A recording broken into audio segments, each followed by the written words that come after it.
Welcome to exercise 4, the passive voice. By the end of this video, you will be able to define passive voice, identify passive voice in your own writing and those of others, understand why we should avoid using passive voice as a rule of thumb, and understand the exceptions when we should use passive voice. Let's begin. What is passive voice? It's when you make the object of an action into the subject of a sentence. Or put another way, whoever or whatever is performing the action is not the grammatical subject of the sentence. Let's look at an example of passive voice. And here and throughout the rest of the presentation, the subject will be in red and underlined, the verb will be in green and italicized, and if there is an object, it will be purple.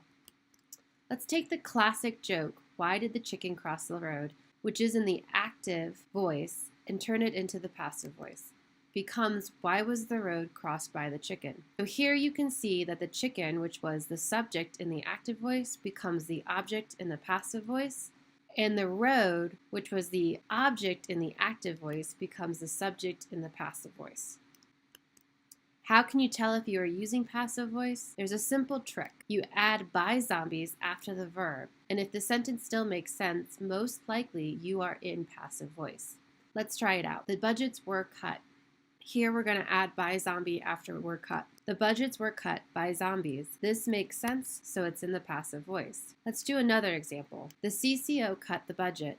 If we put by zombies after cut, what happens? The CCO cut by zombies the budget. This doesn't make sense, and that means the CCO cut the budget is an active voice. Why should we stop using the passive voice? Writers who rely on the passive voice are usually vague and unclear. As a result, their readers often have to guess what the writer means.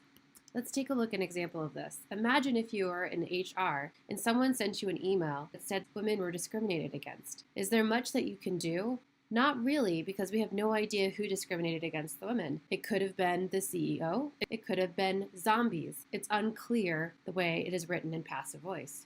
But there are exceptions for when you should use the passive voice. Exception 1 is when you use the passive voice to call attention to the receiver of the action, or put another way, when you use passive voice to showcase the victim of an action. For example, Charlotte Observer columnist Jeff Elder used passive voice to describe the extinction of the passenger pigeon in the passage below. Enormous roosts were gassed from trees. They were shipped to market in railcar after railcar. In one human generation, America's most populous native bird was wiped out. In this passage, you can see that the passenger pigeons don't do anything. Everything is done to them. This really draws attention to their victimization at the hands of human beings. There's another exception for when you should use passive voice, but be careful. This exception is instances when you don't know who the actor is or was, and are instances when you want to resist assigning responsibility or blame. Typically, if you don't know who the actor was, it's best to actually state that by saying an unknown actor did da-da-da-da-da.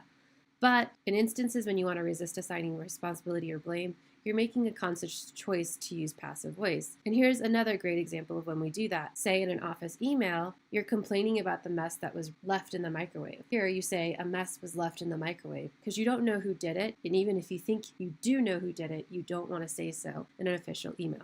Now that you understand passive voice, I'm going to guide you through an exercise to identify it in your own writing using a simple tool found in most word processors. We're going to use the find tool to look up and find these 5 verbs: is, are, was, were, and been. Passive voice doesn't always include a to be verb, but most often does. By searching for these to be verbs in your own work, you'll be able to quickly identify passive voice. So I'm going to start my search with was. And here, to make sure it only was and no words with WAS in them are pulled up, I'm going to put a space key and followed by a space key. And you'll see immediately using the find, they're going to pull out all the wases in this particular piece of writing. And as I go through, I'm going to remember the trick of by zombies. If I'm unsure, a lot of times you'll be able to spot it and know it's passive voice without reading the sentence. But in case you have any doubts, you can use by zombies. So what we're going to do here, instead of trying to fix it on the spot, we're just going to identify it by highlighting it.